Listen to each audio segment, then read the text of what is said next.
My wife said, "I finally feel like myself again." I replied, "Good, sign the papers." Then I used her own AI, written agreement to keep the house, secured 50-50 custody for our heartbroken kids, and changed the locks the second she left. I just smiled, because she has no idea I anonymously sent her affair partner the proof that she was married. Original post, my wife Megan, and I have been married for 12 years. We have 2 kids, a son, 10, and a daughter, 8. Our life has always been what I considered stable. Not perfect, but solid. We had a comfortable home in the suburbs, decent jobs, and a routine that worked for us. We were a team. I managed the finances and the house maintenance. She managed the kids' schedules and the social calendar. It was a partnership, or so I thought.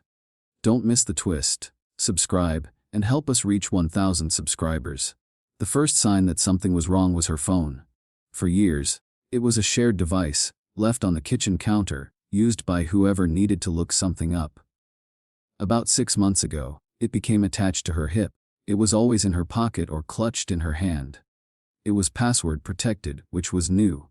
She said it was for work security. I did not question it. Then came the late nights at the office. Megan works in marketing, so long hours were not unheard of, especially during a big product launch. But the launches came and went, and the late nights continued. She would come home smelling of a perfume I did not recognize and tired in a way that seemed different from work tired. It was an agitated, restless energy. I tried talking to her. I would ask if she was okay, if work was too stressful. She would give me one-word answers. She became distant, irritable. She started finding fault with everything I did. The way I loaded the dishwasher, the brand of coffee I bought, the fact that I left my shoes by the door. These were things that had never bothered her in 12 years of marriage. I felt like I was walking on eggshells in my own home. The moment it all broke was a Thursday evening in late July. The kids were at their grandparents' for the night, and it was the first time we had been alone in weeks. We were sitting in the living room, not talking. She was texting, a small, secret smile on her face. The phone was angled away from me. I did not need to see the screen. I just knew. The feeling was a cold certainty in the pit of my stomach. I let the silence stretch for a few more minutes. I felt strangely calm. The anxiety and confusion of the past few months suddenly evaporated, replaced by a need for clarity. I was not going to yell or accuse. I was just going to ask a question. I waited for her to put her phone down. "Who are you texting?"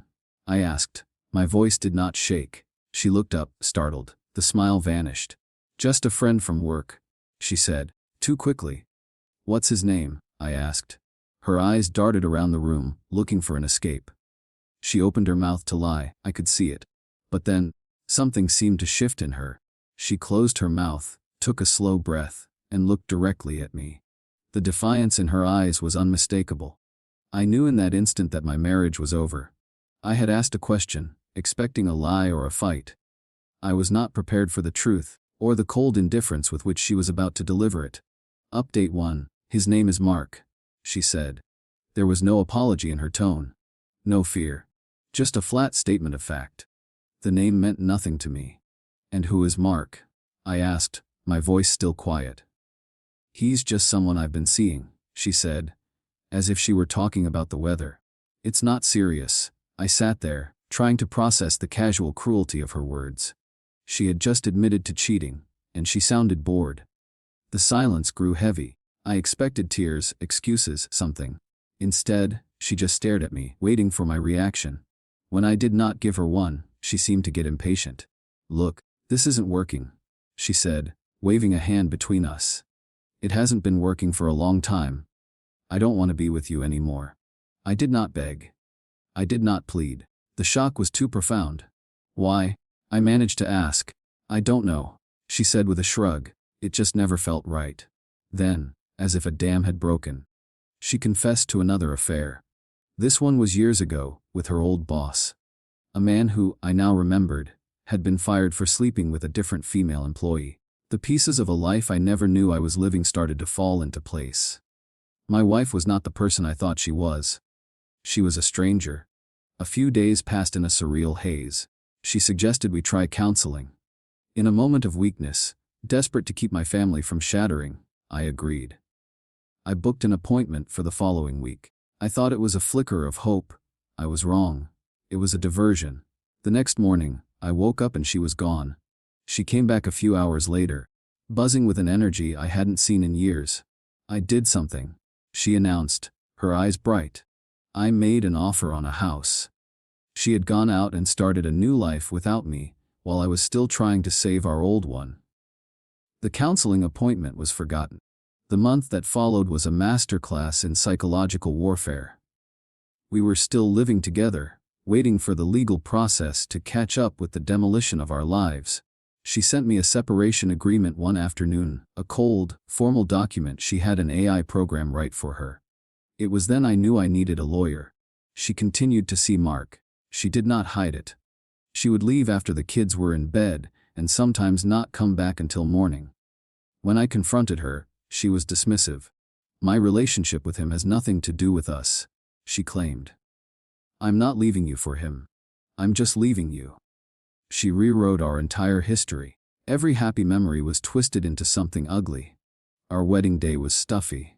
Our first home was too small. She listed my faults. Most of them minor things she had never mentioned before. My presence in the house began to physically annoy her. She would sigh dramatically whenever I walked into a room. Some days, she would try to be kind, buying me a small gift or saying, "I'm not a bad person, you know."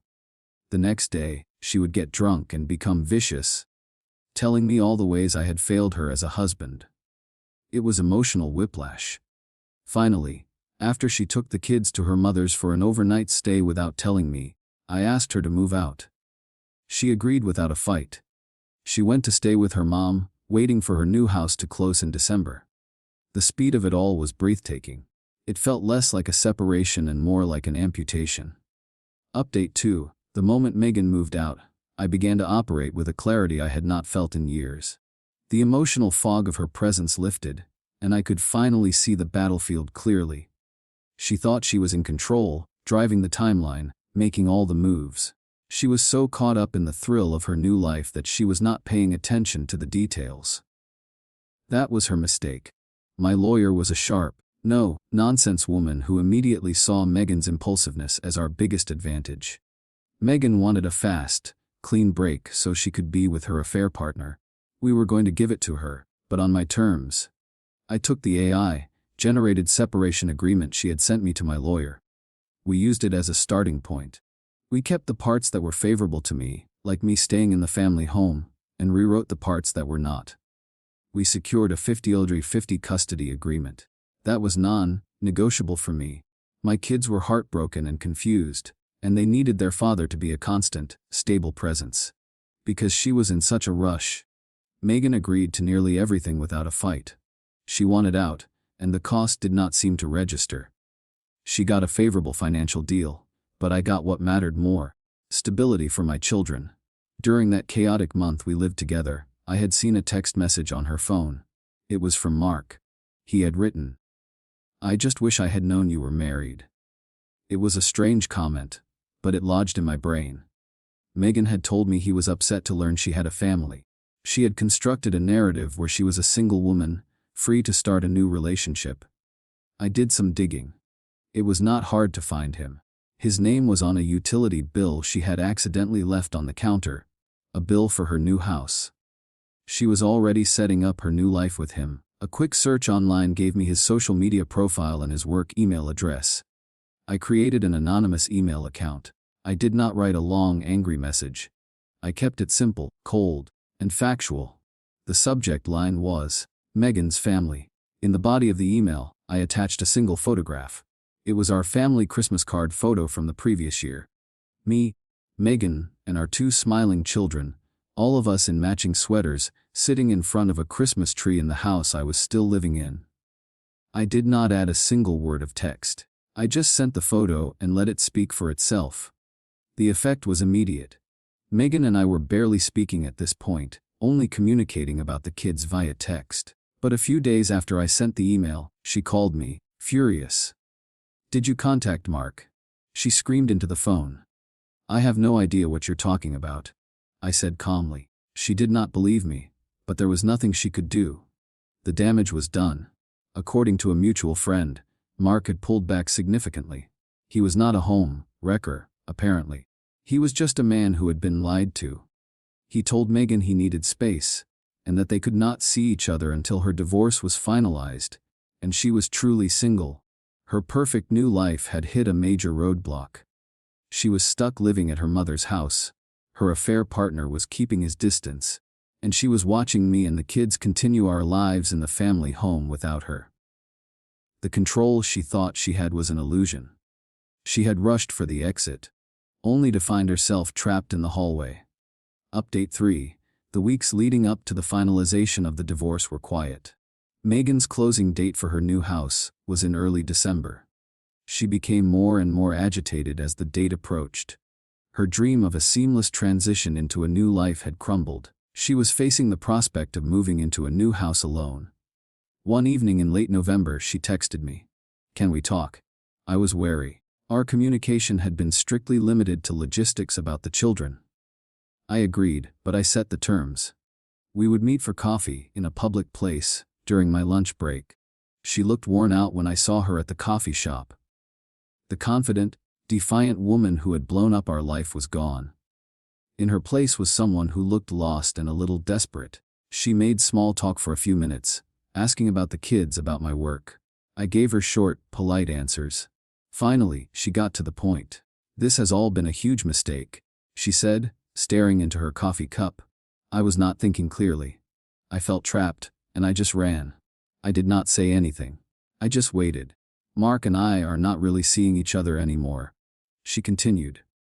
"It's not what I thought it was. He's a good person, but it's not love." She looked up at me, her eyes pleading. "I miss the kids. I miss our home. I miss you." It was a performance I had seen glimpses of before, the repentant wife. But this time, it was different. It was not about saving our marriage. It was about saving herself from the consequences of her own actions. She had jumped from a plane without checking for a parachute, and now she was asking me to fly up and catch her. "What do you want, Megan?" I asked, my voice devoid of emotion. "I want to come home," she whispered. "What can stop the divorce?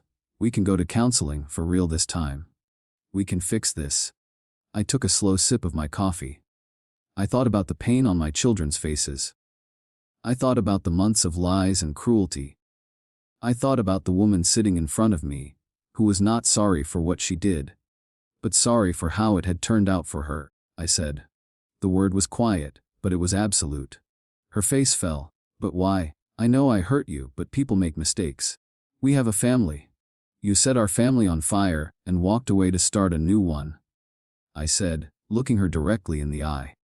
"It didn't work out, so now you want to come back to the house you burned down and complain about the smoke damage. That's not how it works." I stood up. "The separation agreement is done. Sign the papers, Megan. Go live in the new house you bought. Go be the person you said you finally feel like. But you are not coming back to us." I left her there. There was no anger in my heart, no desire for revenge, just a profound sense of finality. The door to our past was not just closed, it was locked and bolted. Final update. It has been 6 months since the divorce was finalized. Megan moved into her new house in December, just as planned. She lives there alone. Mark is completely out of the picture. Once he was free of her lies, he wanted nothing to do with her. Life for me and the kids has found a new rhythm. A better one. The house is calmer, more peaceful. The tension that filled every room is gone. We have dinner together every night. We do homework at the kitchen table. We have movie nights on Fridays. We are healing. Both kids are in therapy, and it has helped them process their confusion and anger. They see their mother on her scheduled weekends. She tries to be the fun mom, but they see through it. They are quiet when they come home, and they always say they are glad to be back. Megan is struggling. Her rush to get a favorable financial deal in the divorce left her with more assets than cash. The new house is expensive, and she is finding it hard to manage on her own. She called me a month ago in a panic, asking if I could lend her money for her property taxes. I politely refused. She recently told one of her last remaining mutual friends that she regrets everything. She said she was in a fog, that she does not even recognize the person she was last summer. She thought she was escaping to a better life, but she just escaped from a life she had chosen to destroy.